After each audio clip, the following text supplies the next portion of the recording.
Hello students, welcome you all in our social science class, and today I am with a new topic, that is chapter number 7 of history, Ashoka, the emperor who gave up the war. So let's see what are the important topics which we are going to be discussed in this part, that is hierarchy of Maurya dynasty. Here the hierarchy means a system in which members of organization or society are ranked according to relative status or authority. In simple way we can say it is a rank system. After that I will explain you Maurya Empire. About the Maurya Empire we will see the timeline of Maurya Empire, and after that what were the main cities in the Maurya Empire we will discuss, then ruling the empire and what were the resources of earning, that is tax and tribute, and what was happened in the Kalinga war, and what was the Ashoka's Dhamma, and what problem Ashoka wanted to solve for his people, and how Ashoka spread the Dhamma. Student, now have a look on Maurya dynasty. So Chandragupta Maurya was the founder of the Maurya dynasty.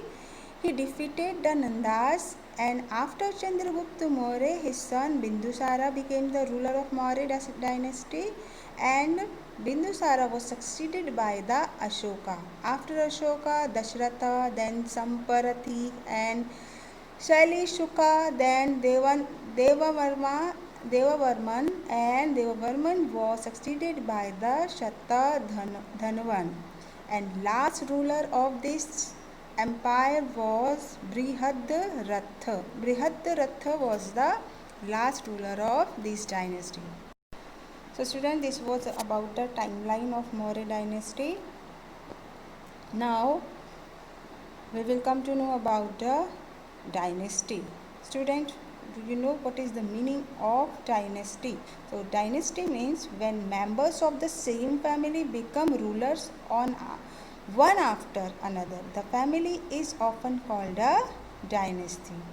The Maurya dynasty was more than 2300 years ago. It was ruled 2300 years ago, and there were three important rulers of the Maurya dynasty.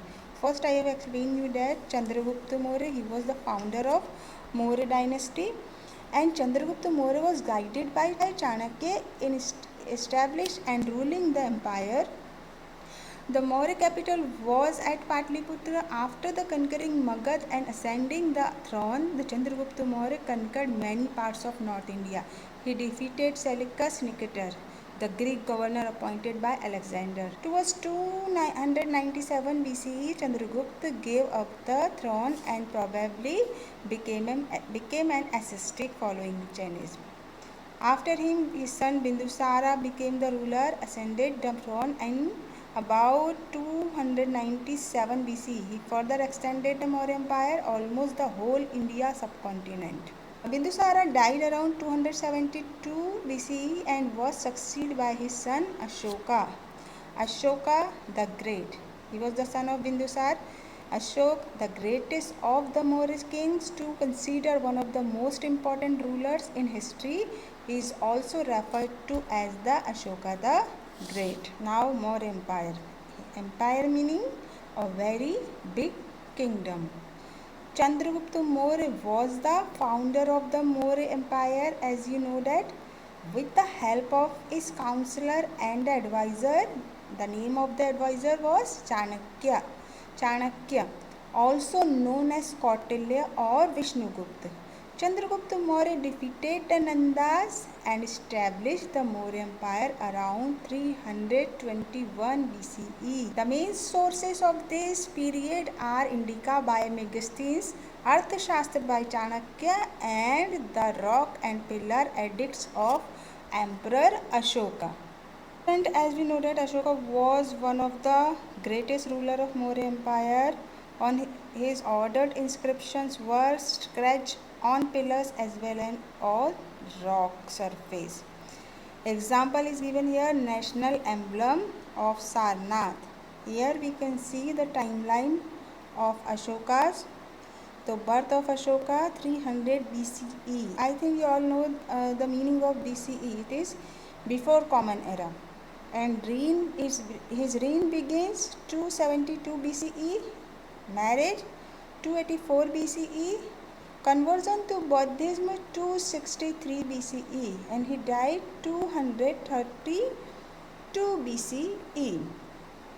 Here we can see picture also of national emblem of Sarnath.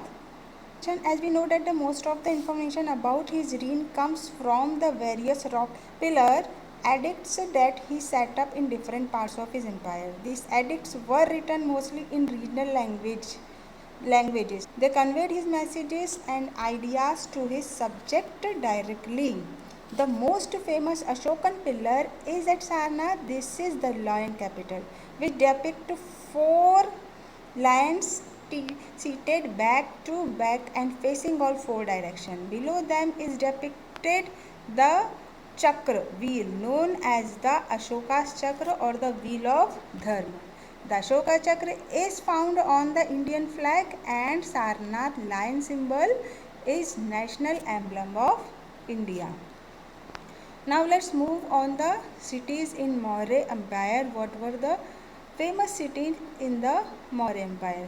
So Patliputra was the capital of Maurya Empire. Takshila and Ujjain were the provincial capitals. Patliputra was the capital of Maurya Empire, but Takshila and Ujjain were the provincial capitals. And Takshila was a gateway to northwest.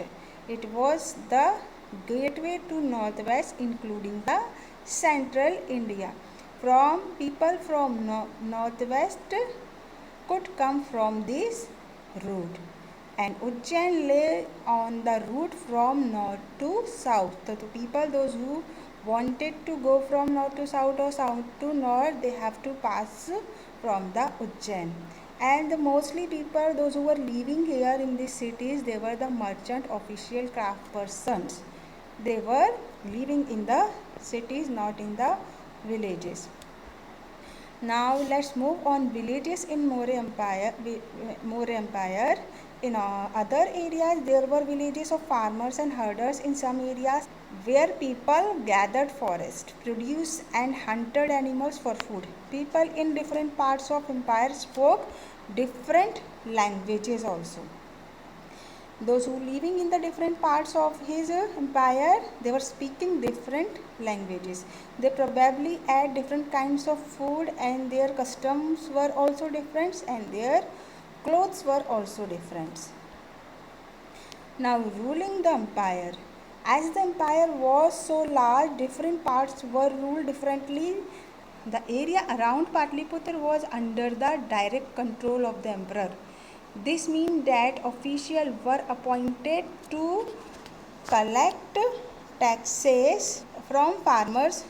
This means that the officials were appointed to collect taxes from farmers, herders, craftspersons, and traders who lived in villages and towns in area.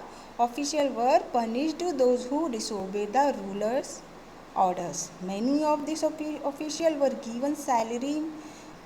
There were other areas or provinces. Each of these was ruled from a provincial capital such as Takshila or Ujjain. Although there was some amount of control from Patliputra, and royal princes were often sent as governors. Further in the ruling the empire, appointed official to collect taxes from farmers, herders, craftspersons, and traders who lived in villages and towns. There were also a spy system in place. Agents distinguished as merchants, assistic, beggars, women, students, etc. brought the emperor news from different parts of land. People usually had to pay fines when punished, but capital punishment was used in cases of very serious crime. The empire had different levels of administration. The emperor was the main administrator. He was assisted by members of the royal family and important ministers, the Purohit, the chief priest, the Senapati, the chief collector, and the treasurer were important officers at the centers. They were highly paid also. Beside this, there were vast area between these centers. Here the Moorish tried to control roads and rivers which were important for transport and to collect whatever resources were available as tax and tribute. For example, the Arthashastra tells us that the northwest was important for blankets and South India for its gold and precious stones. It is possible that these resources were collected as tribute, and the people, those who were living in the forest, they also provided elephants, timber, honey and wax in the form of tribute to official. Now, what is tribute? It was unlike taxes collected on a regular basis, collected as and when it was possible from the people. The emperor collected tribute from the areas between the provinces. They made use of available resources and exercised control over the road and river. The densely forest region were the homes of tribals. They functioned independently but paid tribute to emperor in kind. So, tribute is not collected periodically. It can be in cash or kind and given by the people willingly to the emperor. Tax, on the other hand, it is collected periodically. Now, who was Megasthenes? So, Megasthenes was an ambassador to the court of Chandragupta sent by Seleucus Nictor, the Greek ruler of West Asia. Megasthenes lived in the court of Chandragupta Maurya for about 5 years.